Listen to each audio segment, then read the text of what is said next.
I'm here with the Dana Foundation Career Network in Neuroscience and Society, and we're hosting today Reimagining an Inclusive Global Neuroethics, Views from the Global South. I just want to, at the very beginning here, mention that we have a website with like career opportunities, as well as an opportunity to sign up for our newsletter here at neuroexcareers.org. So feel free to visit, and you'll see many more events like this in the future. But in the meantime, I'll just let Dr. Makshabani take over. Thank you very much, Emily. Good morning, good afternoon, good evening from wherever you're joining us from today. Thank you so much for joining us, and thank you so much to the Dana Foundation Career Network in Neuroscience for sponsoring this event and for helping us come together to have this important discussion. I just want to acknowledge Professor Francis Shen, who's on the call, who leads the Dana Foundation Career Network in Neuroscience, and all of your efforts, Emily. We truly appreciate it. So I will be starting, and I will just give a brief overview of the reason we are having this discussion and why it's so important and crucial that we have this discussion. And then I will hand over to our moderator, Arlene, who will take us through and guide us through the discussion. And she'll also introduce the panelists as we go along. So we are here today. It's Brain Awareness Month, so it's a timely, it's a good time to have this conversation. It's also the month of International Women's Month, so it's also the time of inspiring inclusion. So we're very much excited to discuss, in the context of neuroethics and global neuroethics in particular, how can we reimagine an inclusive environment where people from all geographical locations, all cultural backgrounds, all racial, all ages, and religious backgrounds can feel included in the discourses that we have. So in terms of the brain disorders and neurological conditions, we know that in the global south or in low and middle income countries, we have the highest burden of neuropsychiatric neurological disorders, as well as substance use disorders. And so it's quite important to have the perspective of scientists, scholars, clinicians, and policymakers, and various other partners in these contexts also weighing in on these discussions. My colleague Arlene has done quite a bit of thinking around inclusion and neuroethics and global neuroethics. So I'm actually going to hand over to her to maybe make a mention of that and then take us through the discussion. Thank you. Hello, everybody. First of all, I want to really thank Olivia for inviting me to moderate this truly amazing panel. It is a pleasure and a privilege. Now, as Olivia started saying, the need for neuroscience research and for clinical or technical solutions to neurological and psychiatric conditions is not limited to specific geographic areas, nor are the ethical, social, and legal issues raised by neuroscientific research and applications. So, as we know, neuroethics focuses on the ethical, philosophical, legal issues raised by neuroscience research and emerging technologies. And this, of course, includes addressing questions raised by diverse treatments of neurological and neuropsychiatric conditions, its role in enhancing neuroscientific research, and, of course, the clinic is generally acknowledged. Now, the thing is, though, that its origin is in the US and in Western Europe, and neuroethics at times has tended to reflect some assumptions that are shaped specifically by those cultural contexts. So, and even further, at times it looks as if neuroethics has taken for granted the portability of those traditions. So because of this, there are at present a number of calls for be more inclusive, particularly when dealing with the issues raised by neuroscientific research and neurotechnology. So consider, for example, the OECD's recommendation on responsible innovation in neurotechnology. It is specifically, recommendation 3, specifically calls for promoting and enabling an environment that advances the inclusion of underrepresented populations and that calls for taking into account the diversity of cultures. Similarly, the report actually of the International Bioethics Committee of UNESCO talks about the need of that states help facilitate broad and inclusive discussions on the topic of neurotechnology at the local, national, and global levels. If you visit the INS, the International Neuroethics Society website, you will see that it specifically says that there is a commitment to serving as an inclusive society. So the notion of inclusiveness is not new. There have been, as I said, calls for inclusiveness. But if you look at the title of this panel, is Reimagining Inclusiveness. So the question that we are going to try to address is, what does inclusiveness really mean? And we are going to be here actually hearing the views of this amazing group of panelists, researchers, clinicians from the Global South.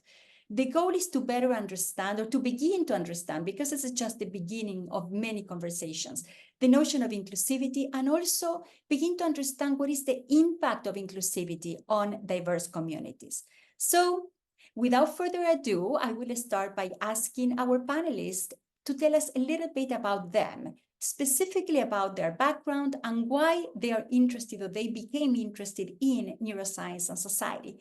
So I would like to start with Olivia.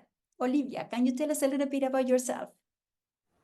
Thank you so much, Arlene. I think that was a wonderful overview, introducing us to neuroscience and neuroethics and all of the ethical, legal, social, cultural issues that are brought about by this field.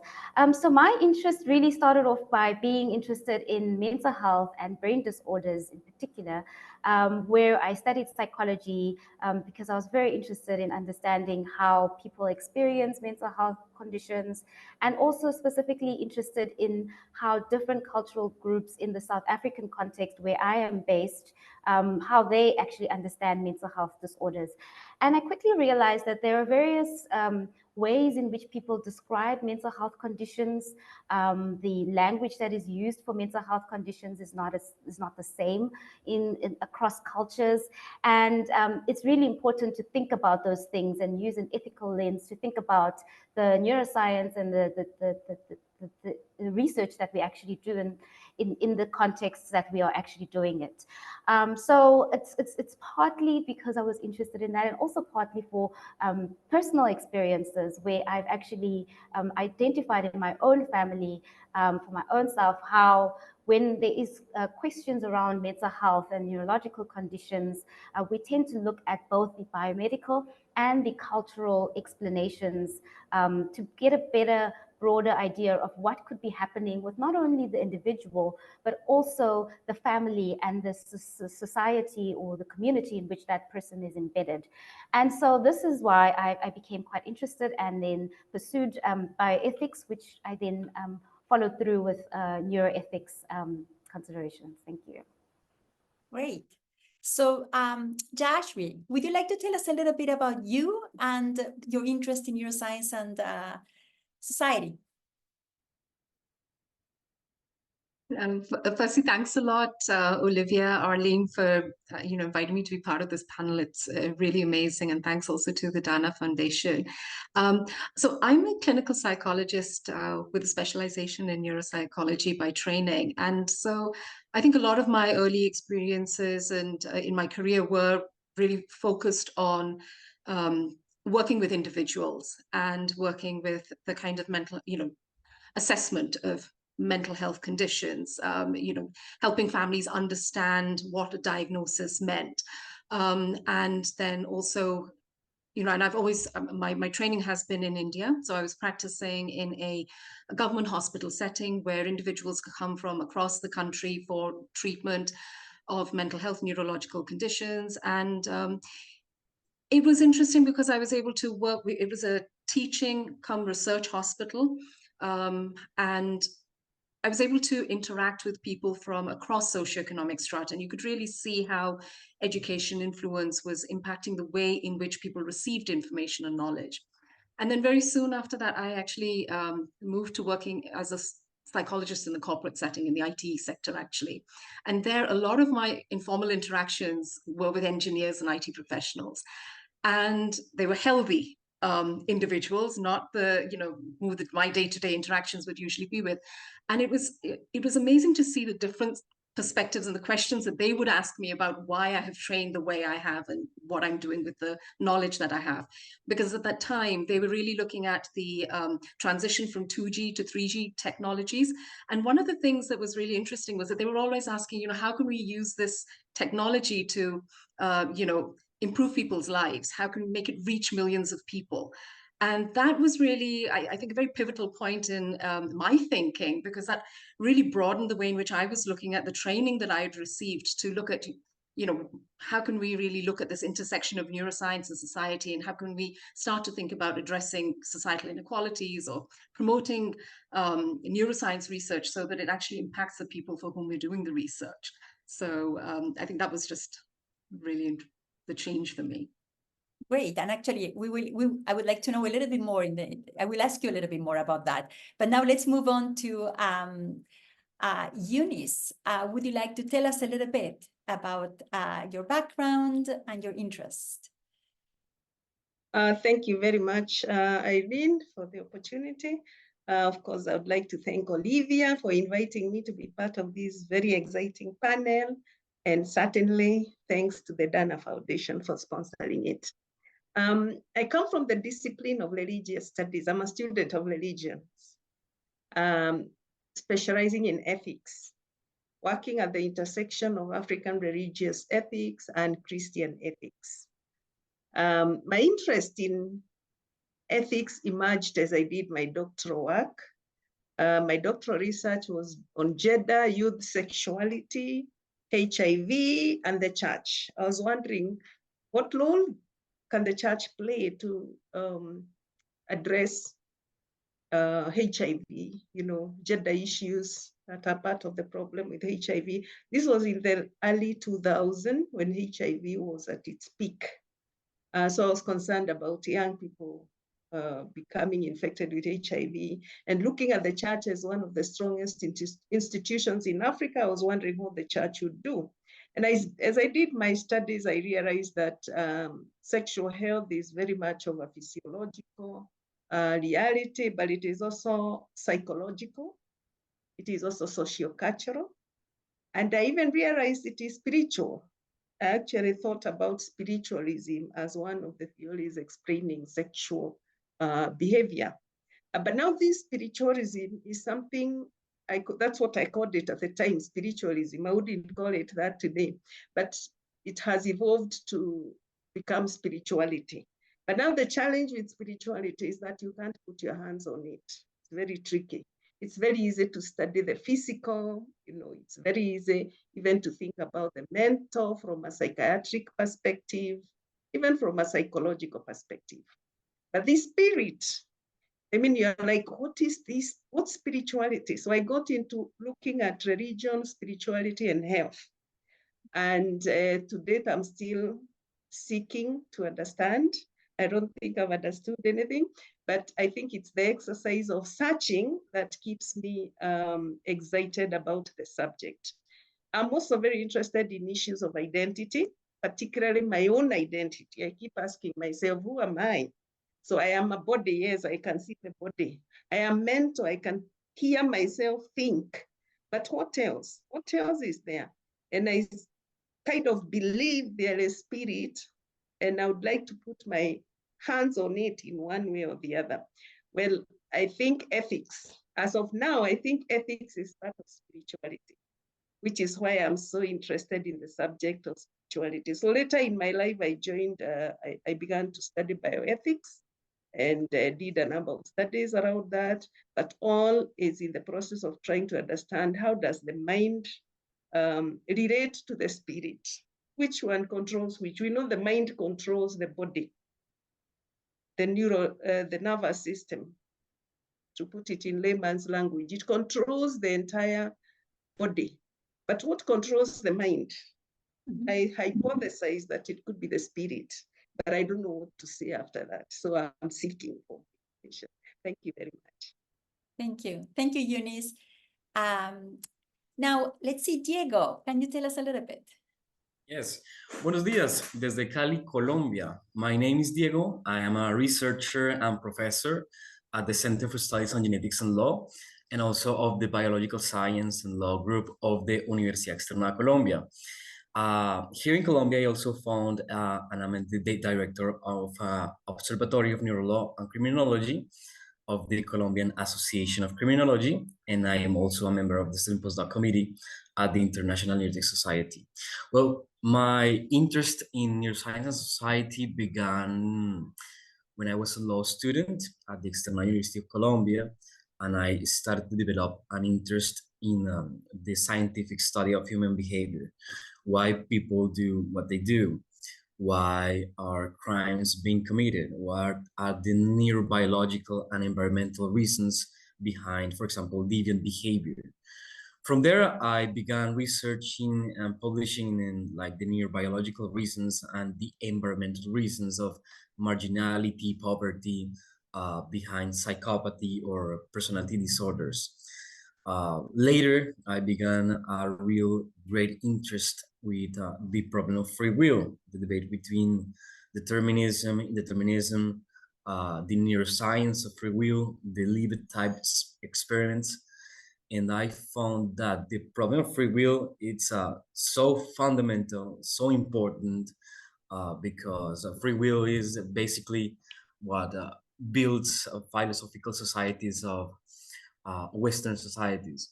So currently I'm developing my doctoral thesis on this subject, especially on the relationship between free will and criminal law, and how can we, upon that debate, build a different alternative that doesn't presuppose mass incarceration, pain, inhumane conditions in prisons, and prison abolition. And currently, perhaps my main focus is in the so-called neuro rights debate, which we can also talk later, but specifically from a critical perspective, because for me and many researchers, it seems that the regulations we have advanced from the global south have been particularly problematic in many conceptual, practical, ethical, philosophical terms. So today, I'm really committed to seek inclusive neuroethics from the global south, especially starting to promote this kind of debates in our societies.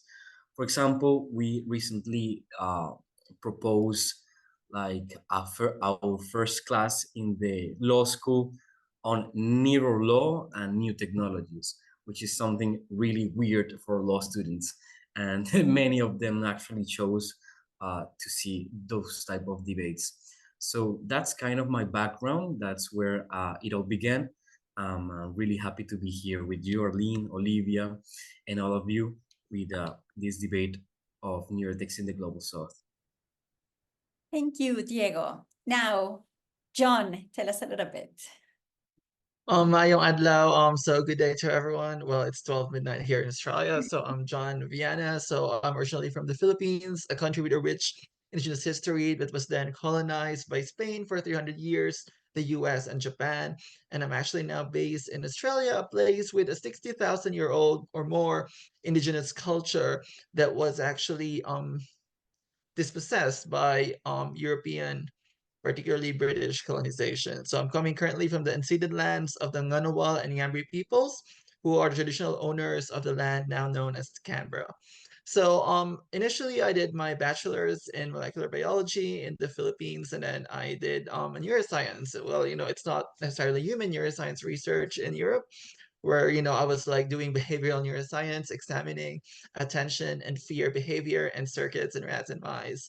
But ever since I was doing my undergraduate degree, it's more of a US based system, so we have a lot of like humanities and social science subjects. So I've always been quite more interested in that aspect. And when I was doing or choosing what PhD I should do, I've been reflecting on the outcome of my other applications, which I initially thought I would become a neuroscientist. But then it some life happened, and it led me to to evaluate my choices. And I saw an opening in neuroethics, at the University of Tasmania with Frederick Gilbert. And then that actually now paved the way for my path. And then Fred was really nice to accept me. And so in that time, that's when I actually shifted from neuroscience to neurosociety or neuroethics. And in that kind of work, I was looking at the ethical implications of clinical trials of deep brain stimulation on people with dementia. You know, when you do something that is very experimental, and the population is potentially vulnerable because of the diminishing aspect of consent. What are some of the issues that actually arise?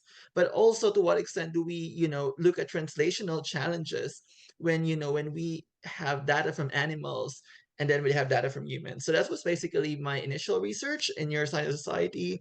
Then in the next phase of this discussion, I will also share about my work, because then I moved to science communication, social studies of science. And in that work, I've shifted from looking at neuroethical issues with, fancy emerging neurotech to more fundamental questions of, what does it mean to actually have inclusion? And what does inclusion mean even? Or, what does neuroethics even look like in people from the global south, where some countries are drastically affected by climate change, where poverty is rampant, and some people may not even live long enough to have Parkinson's or Alzheimer's, and which make, a lot of these concerns on BBS somehow not as pertinent as, the impacts of climate change and poverty and war. Thank you. Thank you so much. And these are fascinating glimpses into what you've been doing and the things that really interest you. So I would like to go a little bit deeper on this, on the basis of what you just said. So I will again start with Olivia, because she was the first. Now, Olivia, you're trained as a research psychologist, went on to work on social, ethical, cultural considerations of neuropsychiatric genomics in South Africa, but then moved to the US to work on exactly those topics. And one question that I think is very relevant to our topic today is, what did you perceive to be the main differences that you were able to perceive in your work actually across those different contexts? How did you see these different cultural milieus? Thank you so much, Aline, for that question. So yes, exactly. So I might have not mentioned exactly where I trained in my previous comment, but I trained at the University of the Western Cape for my undergraduate, and then I did my honors and master's degrees at Stellenbosch University, where I currently am, and my PhD at the University of Cape Town. And then I did a postdoc at the University of Cape Town as well, where both my PhD and my postdoc were in the neuropsychiatric genomics space, where I was supervised by Professor Jantina de Vries. And there I started kind of looking at, what I worked with Amaxhosa, which is a cultural group in South Africa, which is also my own cultural group. And I got to understand a little bit more around, I mentioned earlier, language, what language is being used to describe different neuropsychiatric disorders. I focused specifically on schizophrenia in my PhD, but then I worked on I worked with parents who have children with neurodevelopmental conditions, children who are on the autism spectrum for the postdoc. And so when I moved to the US, I realized that there was quite an advancement in terms of how people understood their neuropsychiatric disorders, as well as genetics, and how genetics related to their neurogenetic disorders. And so one of the things that I quickly noticed was that here we don't have word, for example, in IsiXhosa for schizophrenia or bipolar disorder. So it's really difficult to differentiate between different mental health conditions, even within a family. But there are people who I interviewed from also a very unique context in the US, which was Pennsylvania, very rural community.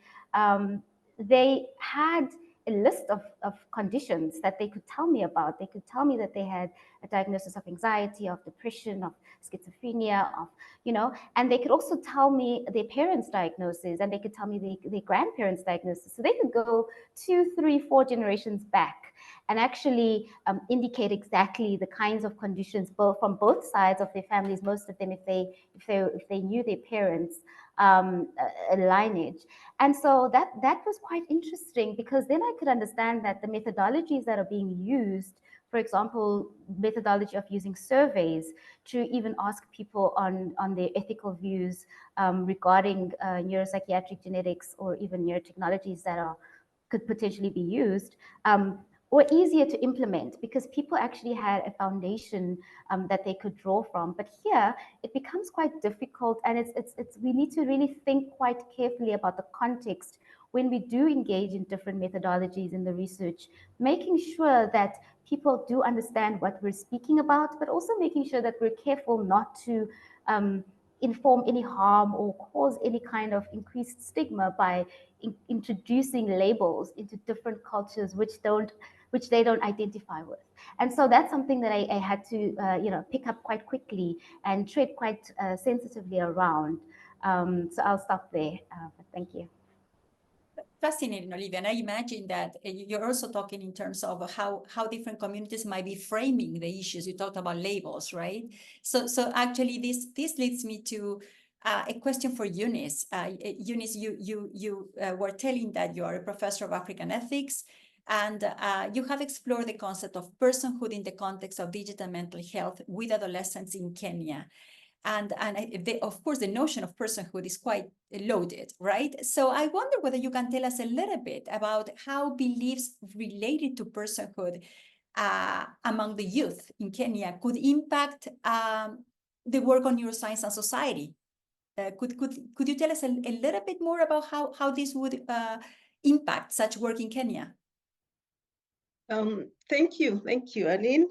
First, let's make a note that much of reality is constructed and reconstructed on the go.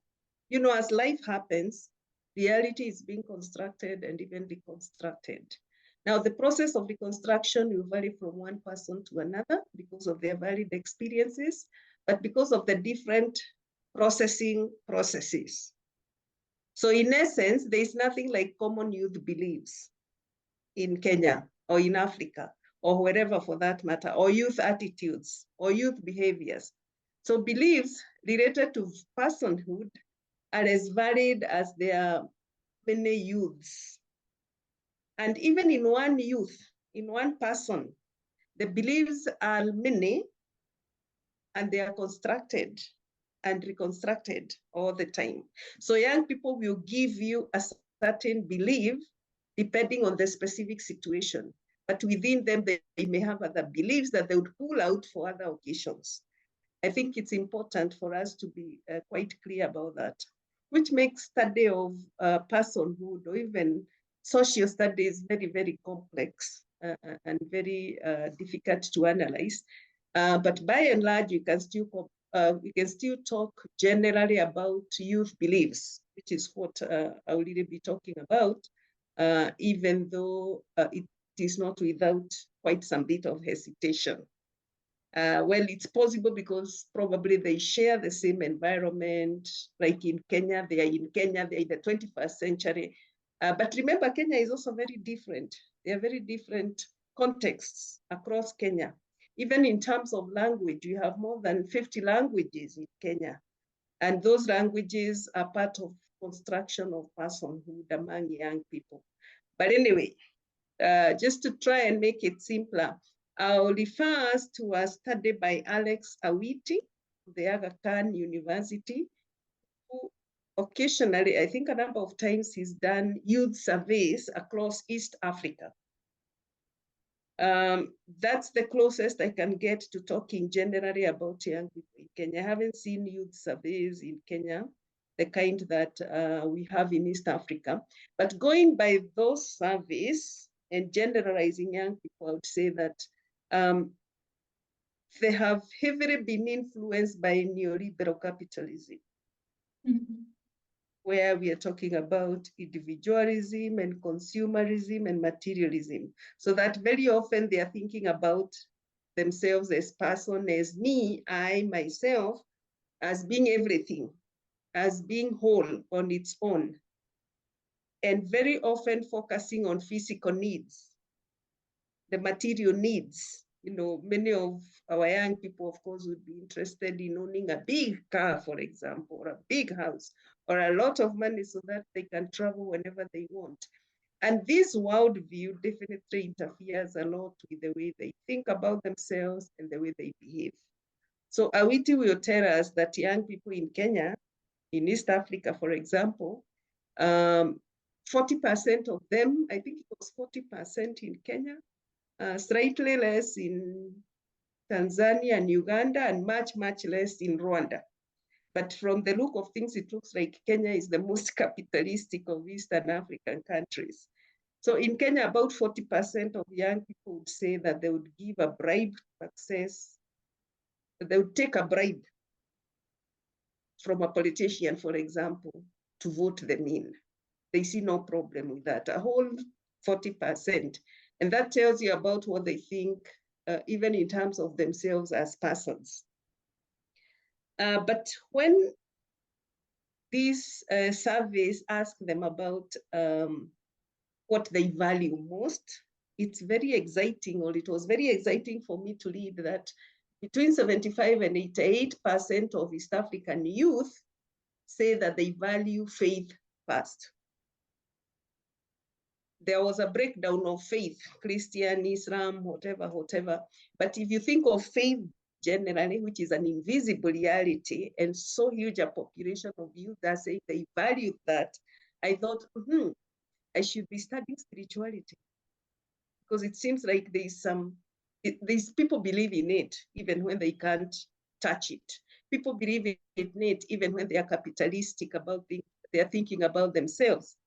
And digging deep into faith, I get to realize that many young people in Kenya today, or in Africa, in East Africa, are also influenced by our traditional perspectives, or our indigenous perspective to personhood as multiple, not just within the self, but multiple in the sense that you and I make one reality, so that what happens to you relates very much to what happens to me. So I should be careful with how you are treated, because it has something to do with how I am treated, because you are me and I am you. And in indigenous communities in Africa, it's not just about people, it's also about everything in creation. Those which we call living things, and even those which we don't even think they are living, those we label as non-living. So there's so much power in a rock, for example, or in any reality that exists. And we are intricately, intrinsically connected with these things, that when I start unpacking the statement that young people value faith, I begin to see that there's so much that we haven't studied. There's so much that we haven't studied. But that which gets close to studying spirituality, in my view, is neuroscience. And of course, within neuroscience, in the context of spirituality, we think about neuroethics. So we may not be having a lot of science here on deep brain stimulation, for example. It's just the other day that we started one of the biggest studies on neuropsychiatric genomics. I suppose it's the same project that Olivia may have been part of, directly or indirectly. But this is the first study that we are having in Kenya and in much of Africa that has to do with neuropsychiatric genomics. So I'm like, probably we are in a better place. We in the global south, we in Africa, we in East Africa, who have less of the heavily complicated science, so that we can draw the scientists, the complicated science, to think about the physics and see how much we don't know about the human person, and therefore approach the subject with a lot of humility and with a lot of desire to know more, rather than to know more, not just for the sake of knowing more or for the sake of making money, but for the sake of, understanding ourselves and living better lives. Thank you. Thank you, Eunice. Very interesting points that we could spend another hour just focusing on what you just said, in fact, and we will probably go back to some of those points. Now, I would like to turn to Jad. You're a clinician, researcher, and you started telling us a little bit about this journey. Now, at some point, you decided to kind of take an entrepreneurial step in India. Can you tell us a little bit about this and how this has impacted your work on neuroethics?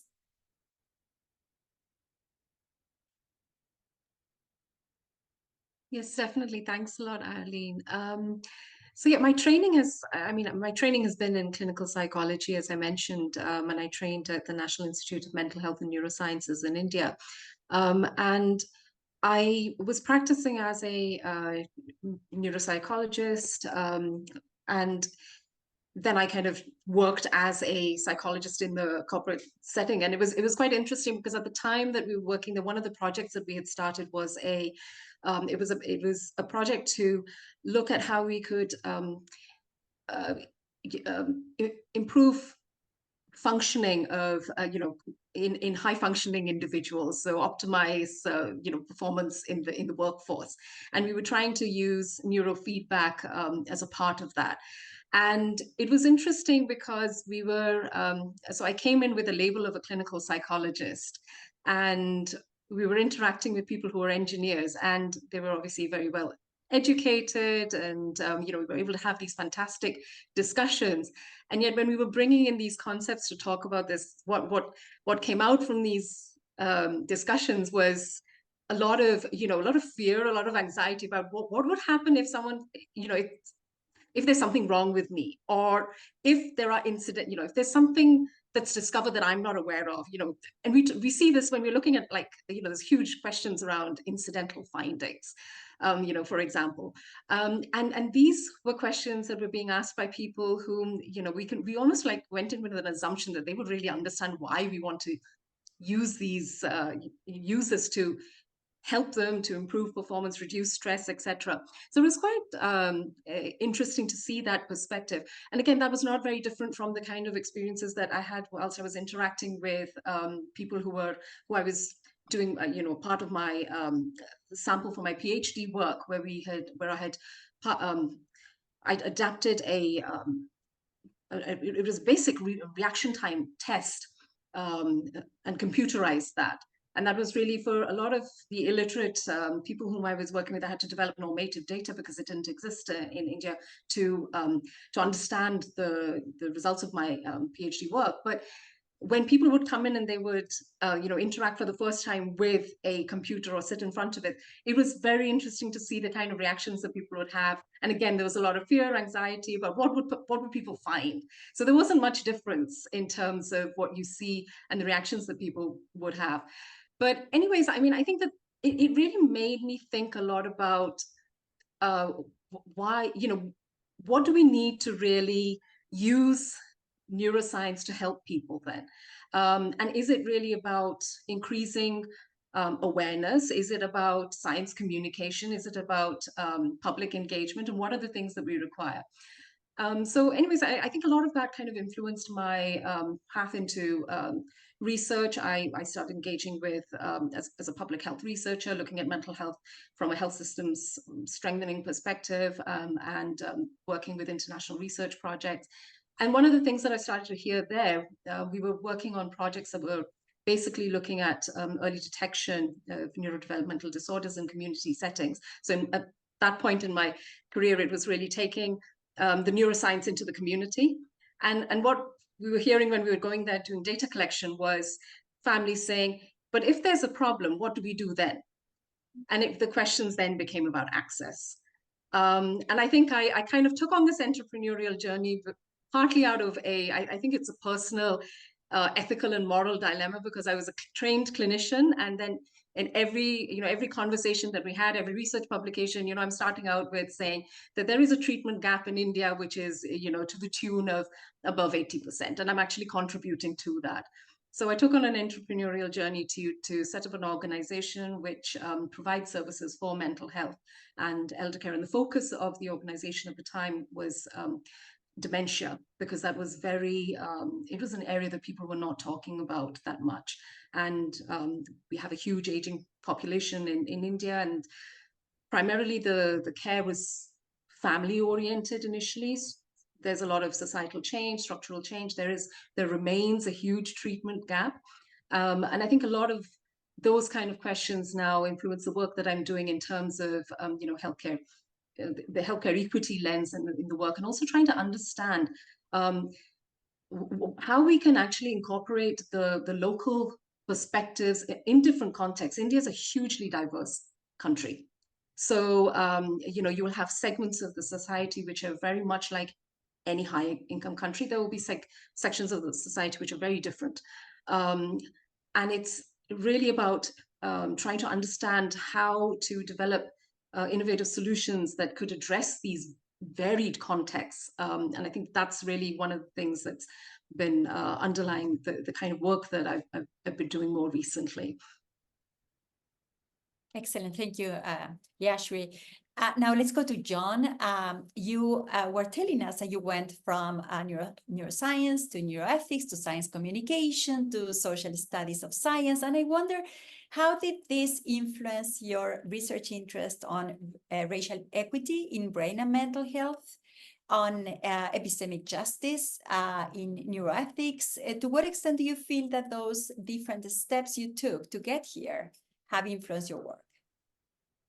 Yeah, so thanks, Arlene. So so I was doing my PhD actually on neuroethics. I think it was something that is very interesting and important. I could as well leverage, my knowledge in neuroscience, but to an extent I felt a bit there's some disconnect as well in a ways that, it's like we were not really directly connected to the centers in Canada that actually did brain stimulation. So I was like looking for ways as well to to expand my research, but also to perhaps pursue topics in which I could also have some more empirical evidence that could also like some kind of an influence to the, not just in terms of like publishing something, but to have direct feedback to the research team as well. So, and I found a postdoc opportunity here at the Australian National University at the Australian National Centre for the Public Awareness of Science in collaboration with CSIRO, which is the National Science Agency. So they've established this responsible innovation future science platform. And there's a project that actually investigated responsible innovation in precision health, focusing on equity and diversity issues. So I got that position and I worked for a postdoc in that role for like almost 4 years. And one of the projects that we actually did was, of course, first is to examine representation of to what extent is the global south, but also to what extent gender or even race is reported in studies that are that basically call themselves or use the terms precision health. But the other part of the project, and of course COVID hit during that time, another part of the project that I was involved in was actually a semi-ethnographic work, or well, it was a digital ethnographic work, observing a research team doing molecular research on COVID-19, basically, like examining the what are molecular markers actually that could be used to predict prognosis. And in that project, I was observing how scientists respond to COVID-19. But on another hand, I was also understanding the structural factors that actually influence the extent to which particular minority groups can be included. Because in Australia and also in other countries in the world where there's a significant Asian population, there was significant stigma that was associated towards certain Asian groups because, all COVID came from China and all these narratives, which of course, led to all sorts of racist attacks. And so in that project, I was also exploring, to what extent, what are the barriers and enablers for a research team to actually include people, not just from Asian background, but from other, minority backgrounds. And of course, I've been involved in a lot of like inclusive science communication initiatives with a panel format like this, as well as a lot of people from the global south. And I think that really has influenced my perspective on what kind of neuroethics I want to do. And it's like, of course, it's important to reflect on novel neurotechnologies. That's very important because, and of course, we've published on that as well, to what extent. But in a way, there are so many people working on this space already. If you look at the neuroethics journals, more than half of them talk about brain stimulation. And very few talk about environmental neuroethics or, it's like neuroethics in crisis situations. So I feel like there is a significant gap. And if people from the global south or people from minoritized communities, even issues of access don't really step up, no one will address the issues that our communities face that are not just of a fascination for us, but of personal interest because it affects us, our families, and our communities. So I think there really is this significant gap that needs to be filled.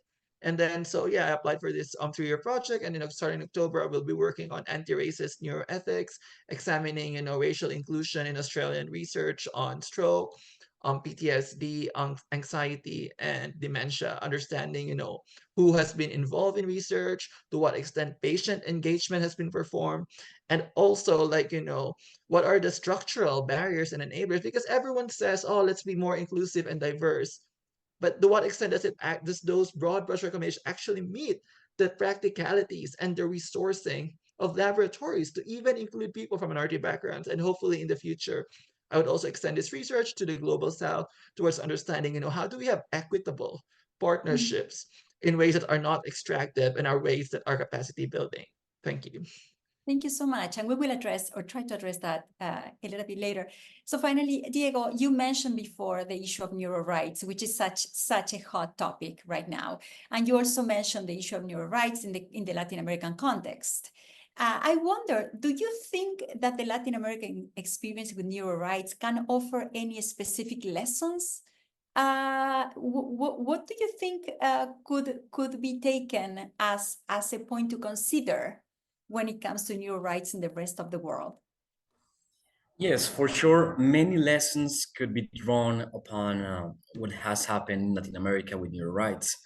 So the ethical issues of neurotechnology have led to proposed new list of rights, what we call neuro rights, to protect, for example, or to create rights that are called the neuro right to free will, cognitive liberty, neural privacy, mental privacy, mental integrity, autonomy, psychological continuity, and others.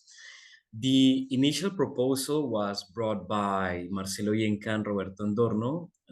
They identified some issues and they proposed 4 neuro rights. But then Rafael Juste, Sarah Goering, and others proposed to create a new list of rights upon 4 ethical priorities of neuroscience and AI. This, for example, the paper Rafael Juste published served as the foundation for the so-called Neuro Rights Foundation at the University of Columbia, which now proposes 5 new rights, which are mental privacy, personal identity, free will, for access to mental augmentation, and protection from AI bias. This new proposal have led, for example, Chile to reform its constitution, protecting mental integrity, brain data, brain activity. Likewise, Brazil is moving forward with a new bill which protects or defines neural data in the personal information law. Argentina is also promoting a bill which mandate consent and court orders before using new technology in criminal proceedings. Mexico is now promoting a constitutional reform.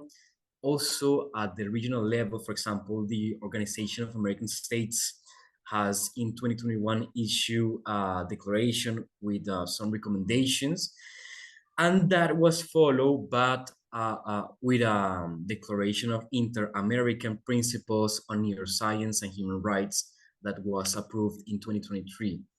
Finally, for example, the Latin American Parliament, which is called the Par Latino, issued a model law on neuro rights last year.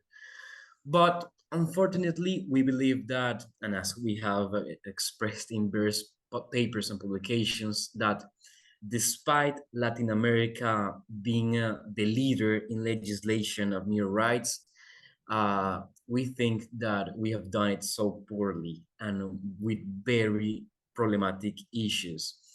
As we see it, and this is like perhaps a very unpopular opinion, international researchers from the north,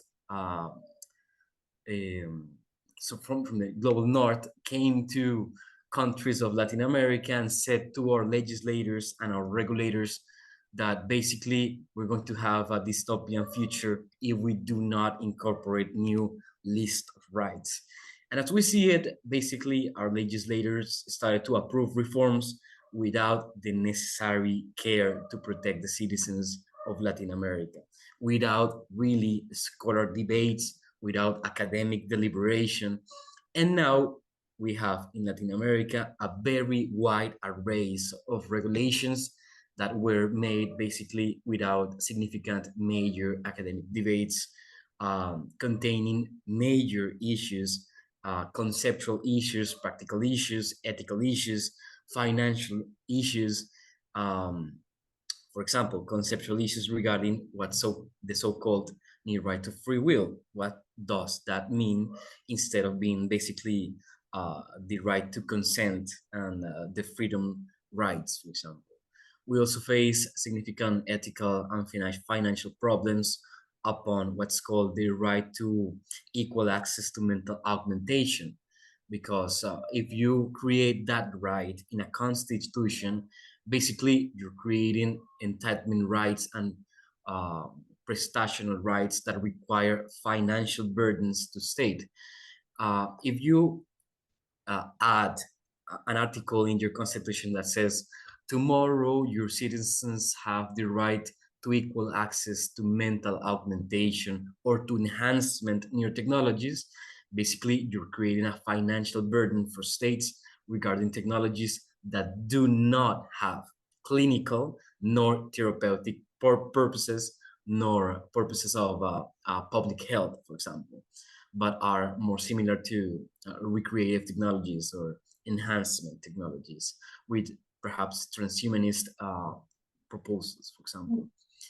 Thus, with various proposals, we find that in general, these discussions were very poorly made, and it did not contain really good debates with academics, with citizens or politicians. So for example, let me give you an example. We made an experiment with the model law of the Latin American Parliament, which added a list of new 9 rights, new human 9 rights. But we actually took that model law and put it and analyzed it in Turnitin, which is basically which analyzes plagiarism, for example, and the similarity between the content you put and analyze with it and with web reference and others. And we actually found that that law had a similarity of 69%, which means that 69% of that law was copied and pasted from internet sources. For example, Wikipedia, non-academic web pages, YouTube videos, and that should be concerning at least. So in summary, the problem with new rights is basically that in absence of scientific literature and academic debates, one might think that there's a false dilemma, either to create new list of rights or to face a dystopian future of unregulated technologies. So in that sense, countries of the global south, particularly those in Latin America, we have so much to do regarding at least starting to create our own regulations without the lobby of the global north, for example. So only through a synthesis of political action informed by academics of the global south, we can do and we can create good legislations. Thank you. Thank you so much. And again, that's a huge topic, right? So far we have heard the view of all of you coming from different perspectives, but this is a panel actually on inclusivity. So let's try to go beyond this, what even some people would see as a little bit of fragmentation. What happens in Latin America? What happens in India? What happens in the US?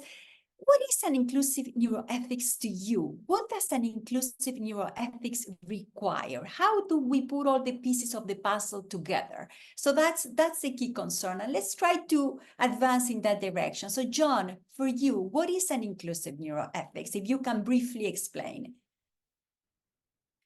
Yeah, so initially thought of P's. Initially I thought of 3 P's, but then as the conversation progressed, the P's actually became more numerous. So maybe now come up with 6 P's as ways to conceptualize what an inclusive neuroethics is. and I've also written in this in other venues, that, you know, first it's people, like who does the neuroethics research, who leads the neuroethics publications, and who as well leads the neuroethics organizations and editorial boards. Second is places. Where is neuroethics research conducted? Who leads the neuroethics debates? Are we just transferring, or in a way sometimes even colonizing, as Jago pointed out, you know, like concepts and worries in the global north to perhaps contexts where there are more prescient concerns, as opposed to Elon Musk implanting BCIs into people's brains? Third is like the programs. Where are the neuroethics programs? Which places offers even neuroethics programs? And to what extent existing medical schools, law schools as well, acknowledge the importance of neuroethical debates and dilemmas? The fourth is projects. You know, what kinds of projects do we draw from?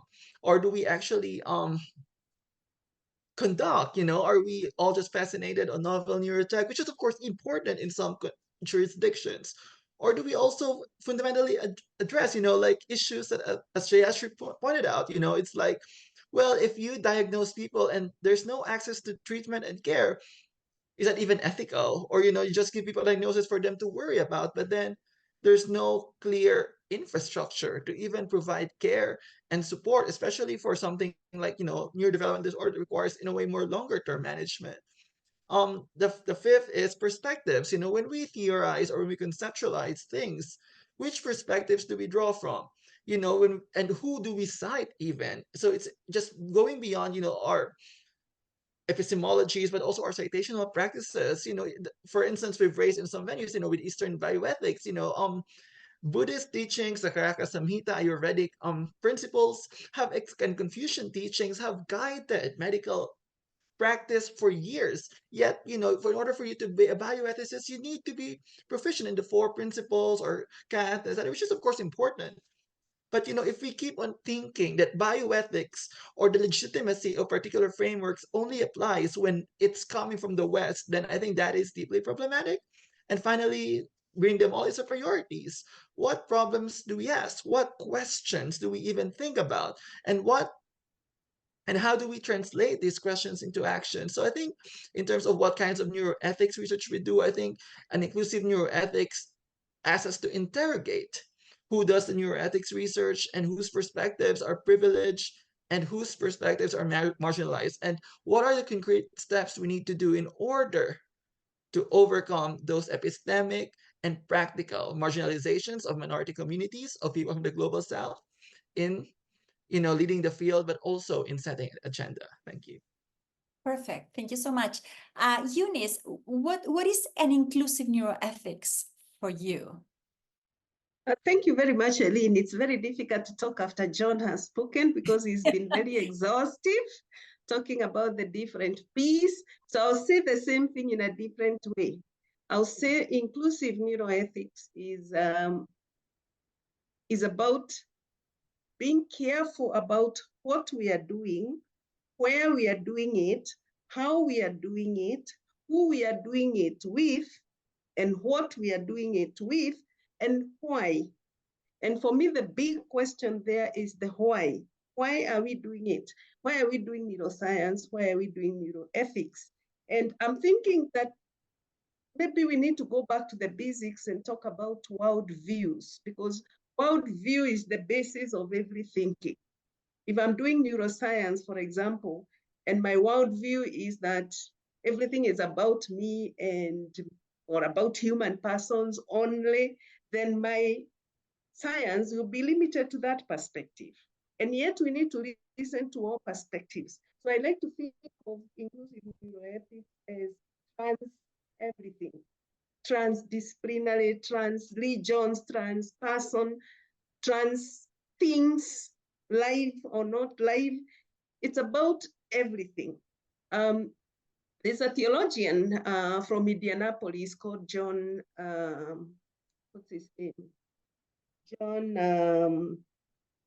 John something. John Franke, thank you, I remember now. John Franke. So John Franke says that diversity is at the heart of God's design. I know many people in science may not want to think about God or talk about God, but you can replace God with whatever it is you wish. You can talk about nature.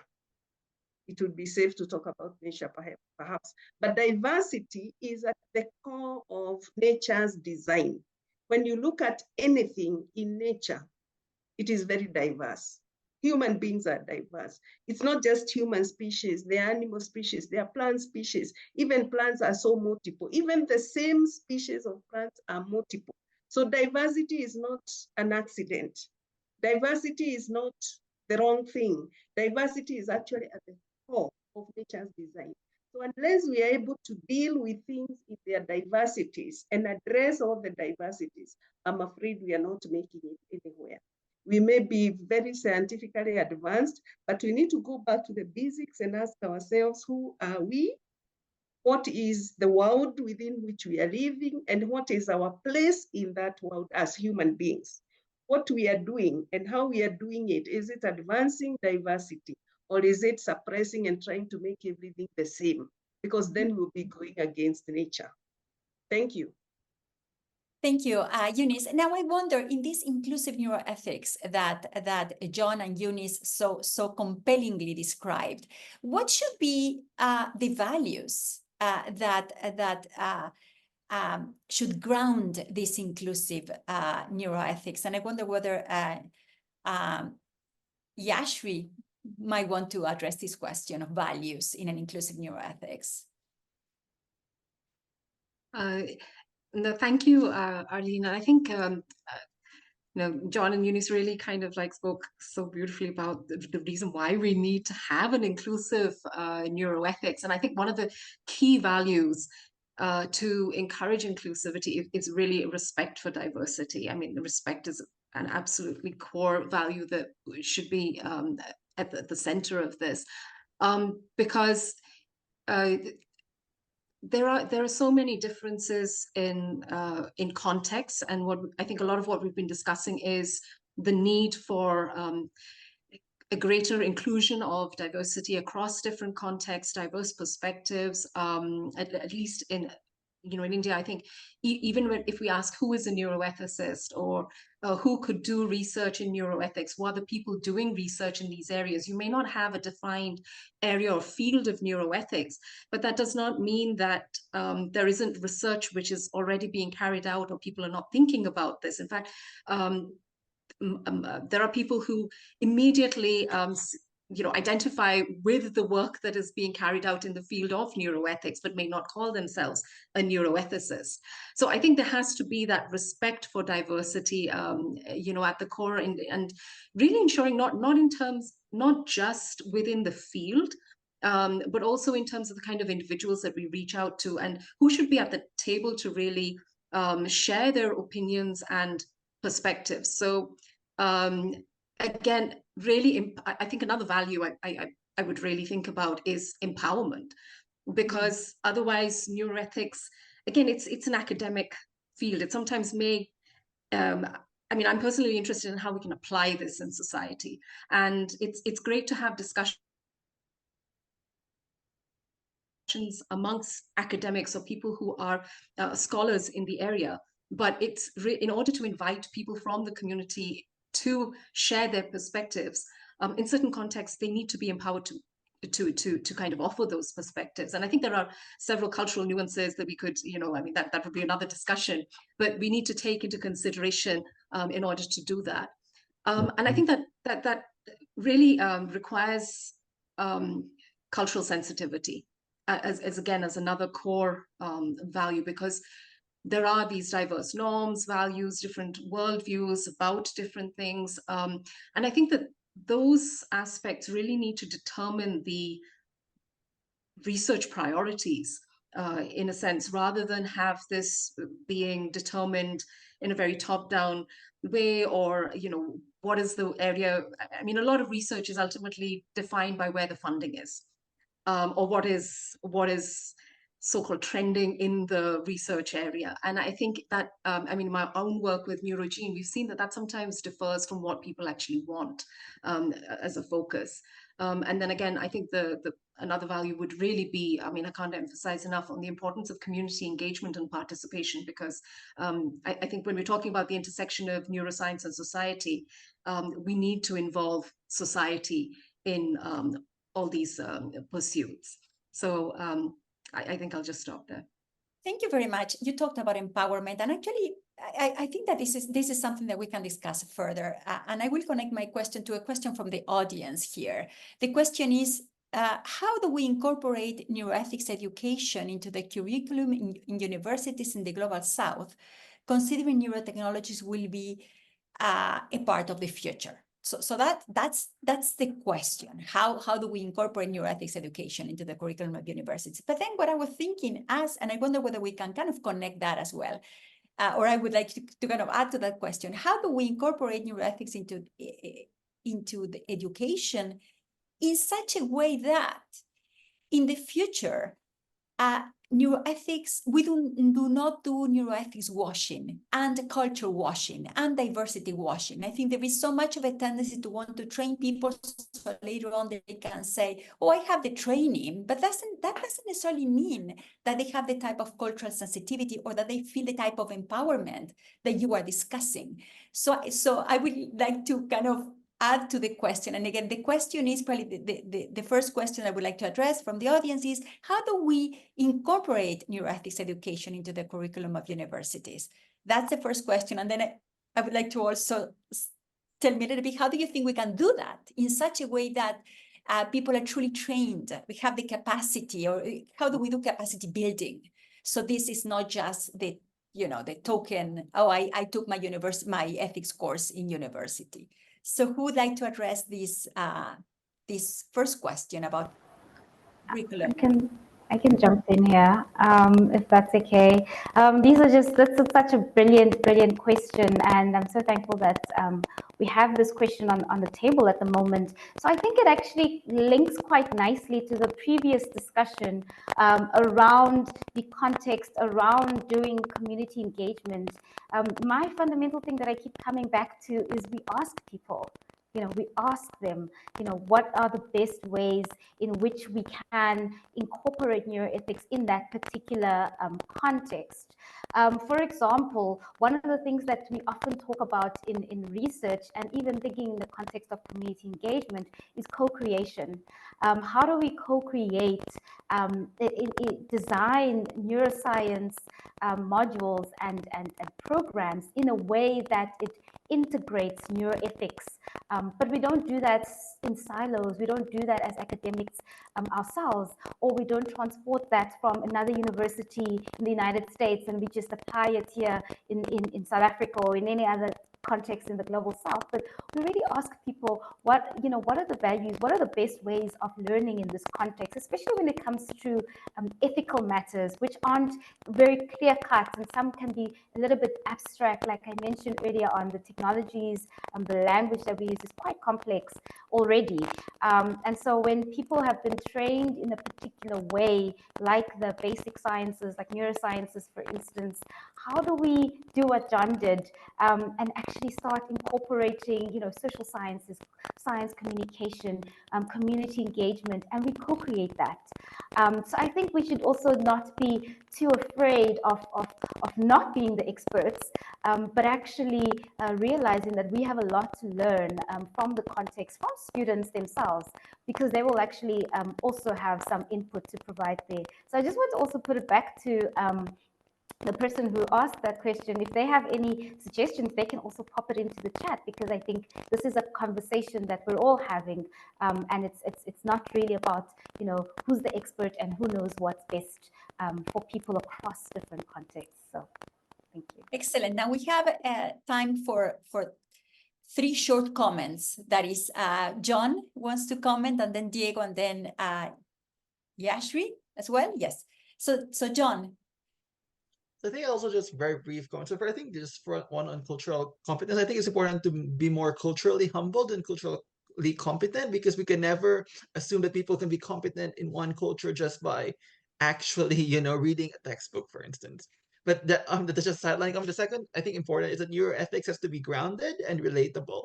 I think it's important that, people are aware of this fancy neurotechnologies, but I think it's also important that these examples that we give are actually research that is happening in the country, or pressing concerns that people are facing, like in countries that are actually literally sinking because of climate change. And the issue would be, what are the health impact of typhoons, of tsunamis, and how we use neuroethics to actually equitably address those. And I think third is most important. It also needs to be co-created. So I think neuroethics is good at, we have a mix of philosophers, social scientists, and I think it's important to talk to, lawyers, clinicians, and people with lived experience in those communities. So, how do we create a curriculum that actually is responsive to local context and is attendant to the most pressing concerns that that country or that community actually needs to address?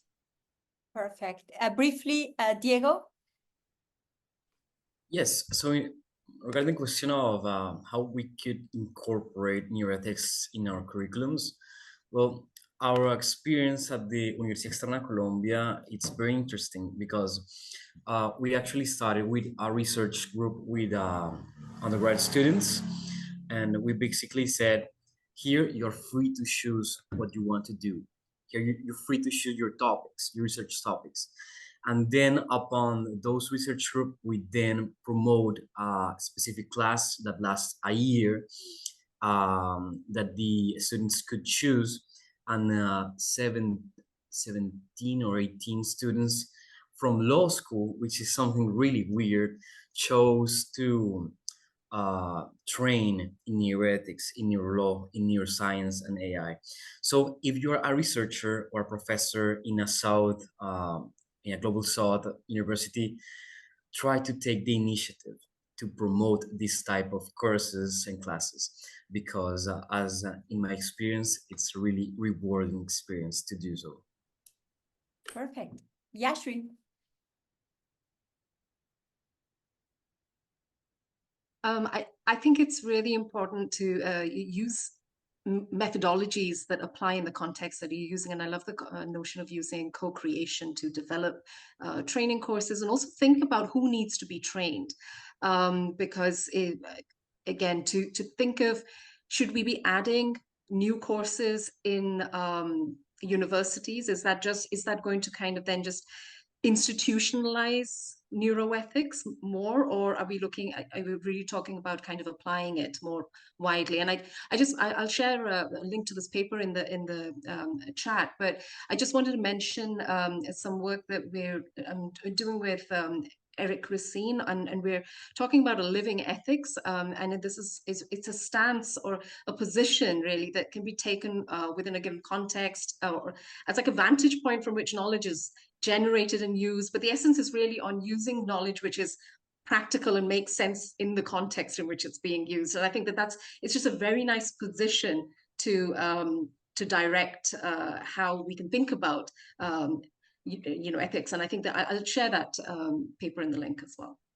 And it also, it would seem that it also makes sense to think of how to create spaces for reflection on these issues even later on. It's not just a question of university, right? I mean, this is a continuing living reflection on a number of issues that continue to emerge, even when sometimes we do not expect them to.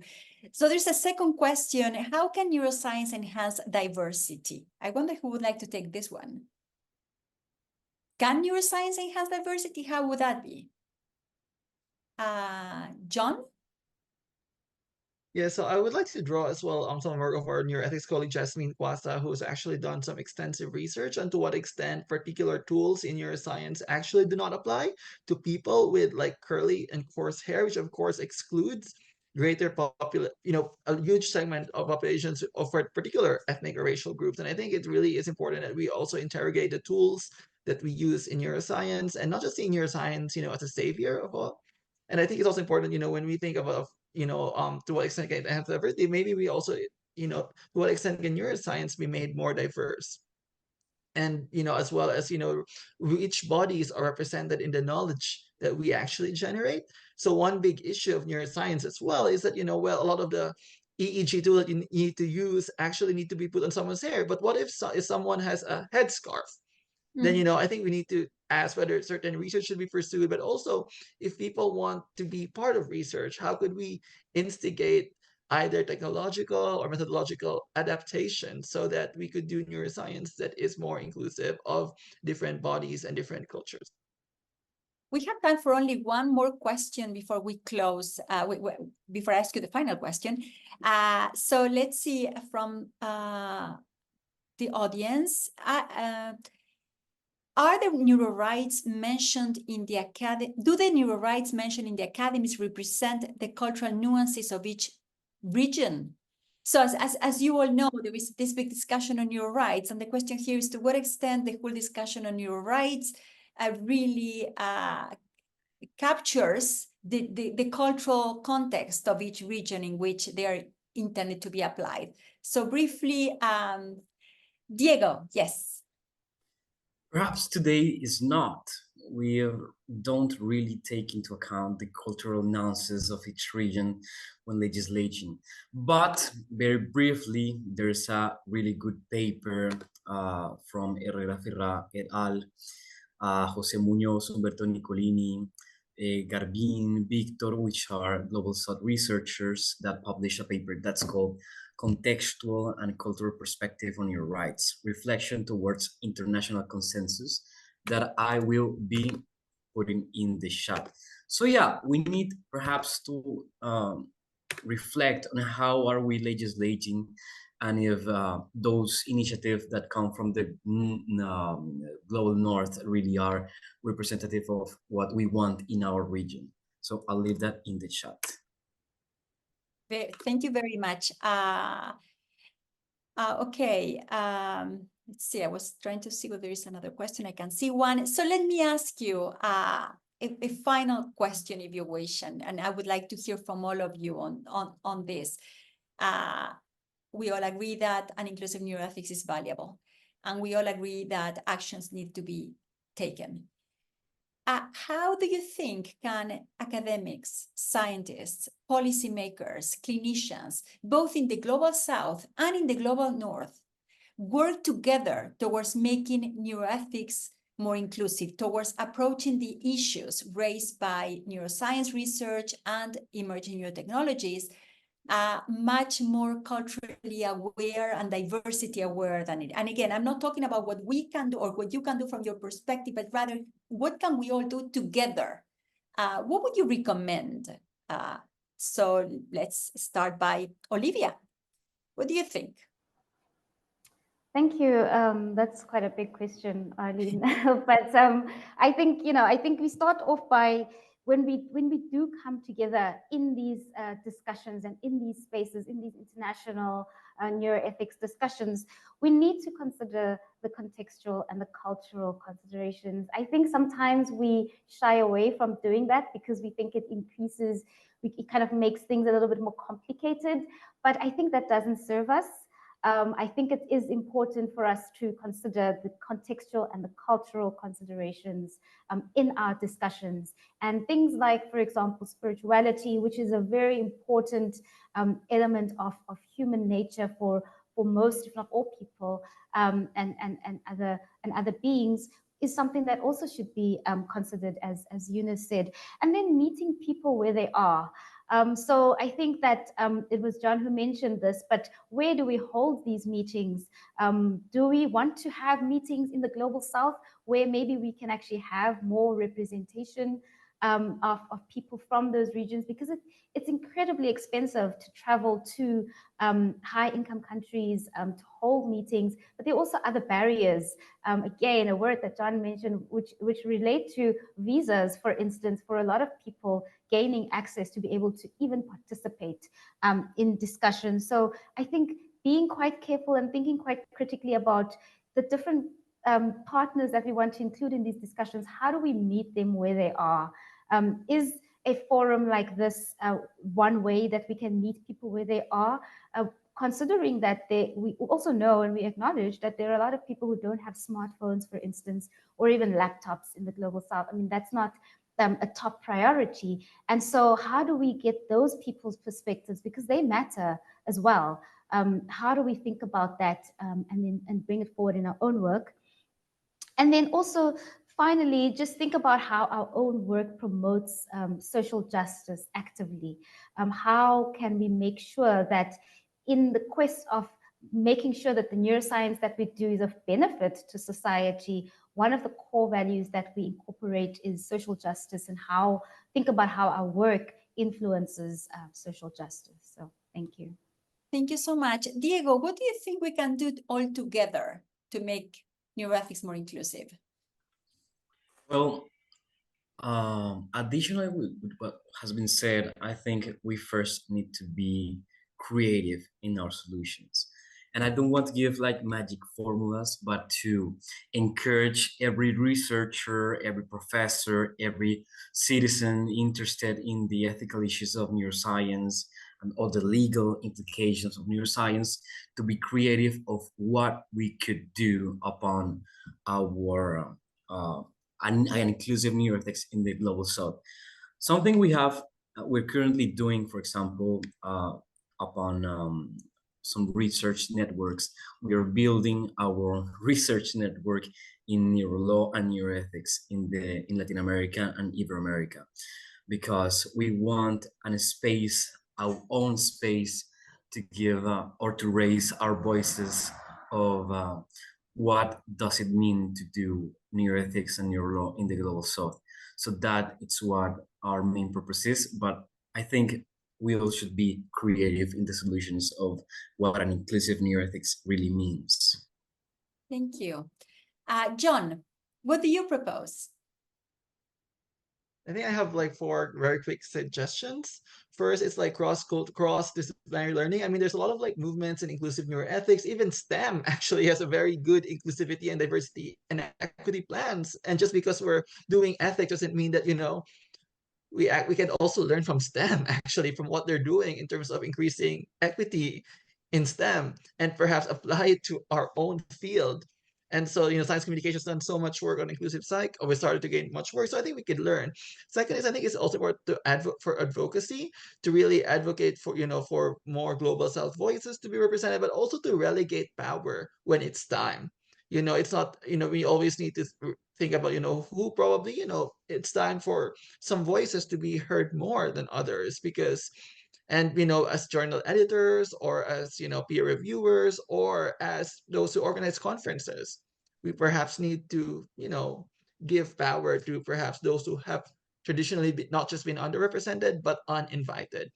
And so I think it's also mobilization. I think local communities could work, as what Diego is doing, as well in the Philippines as well. We have a society for Philippine neuroscience enthusiasts. It's not neuroethics, but having these communities and visibility could show that people from particular backgrounds could be neuroscientists. They could be neuroethicists, and having greater visibility of people from not just minority but intersectionally minoritized backgrounds. So female neuroethicists from socioeconomically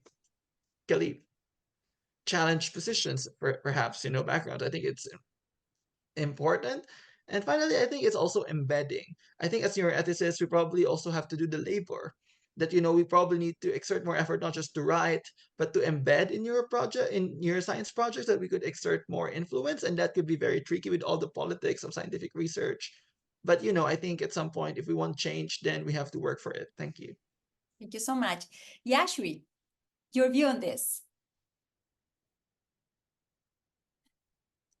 I think it goes without saying we need to encourage more and more collaboration and bidirectional learning, and I think that involves that right from whether that is capacity building or looking at the existing systems that we have of how we create knowledge, to how we can co-create knowledge, to making it more making it easier, I think, for research to be carried out in the global South, to, as we were talking earlier about empowering people to be part of these conversations. I think all of that really comes under how we can promote healthier collaborations internationally. And I think it's really important when we do that to also focus on prioritizing what is contextually important. Across, when we talk of the global North and the global South, I think we shouldn't run the risk of creating a divide there. Each context there is different. So I think we need to also think of prioritizing what is contextually important, irrespective of who is part of that network. And I think that's going to be really important. And I think one way that I I think is really maybe a practical way of kind of looking at this is almost like a hub and spoke model. When you look at expansion of different networks, if you empower people at the grassroots to kind of take ownership of doing, and really talking about what's important for them, then you're using that sort of a model to help them, voice their perspectives and become more inclusive as part of the research process. Thank you so much. Eunice, 1 minute. Unfortunately, we're really pressed for time. Yeah, thank you. If I was to say one value that we require to make neuroethics inclusive, that value would be love. Right, together, Global South, Global North, how do we work together? Yeah. I would talk about love and say we need to go back to the basics. I think throughout the years, we've been moving from these concepts to these concepts to these concepts, from one big science concept to another, but I think we are missing the basic. And the basic for me is love. I think everybody in the world has some experience of love. But we need to understand what this love is and how we express it and how we mainstream it into everything that we do. If there was one thing I would say the world needs to agree around, it's the concept of love and how to mainstream it in everything that we do until we all get a world view where we love everything and everybody. Thank you. Thank you so much. Incredibly motivating words, and I'm humbled by all these insights that I would love to continue working on. So I'll give the floor to Olivia now to close. Thank you so much, Arlene. Thank you so much to everybody. I think we couldn't have ended on a better note. Thank you, Eunice, for reminding us of that core value of love and taking that forward as we build on our collaborations across the different continents and across the different institutions and countries that we're in. I just want to say thank you so much again to the Dana Foundation Career Network and Neuroscience Society for sponsoring this event. I want to thank Stellenbosch University for also supporting this event. Professor Soraya Sidat, who directs our South African Medical Research Council, Genomics of Brain Disorders Unit, I want to thank her as well. And everybody who's joined us on this call, we really appreciate all the questions. A hug to all. I see is the last comment that we have here from Jose. And that's just the perfect way to end this. So thank you so much. And this is being recorded. So once it becomes available, we will also share it with you so that you can also have it for future viewing. So thank you.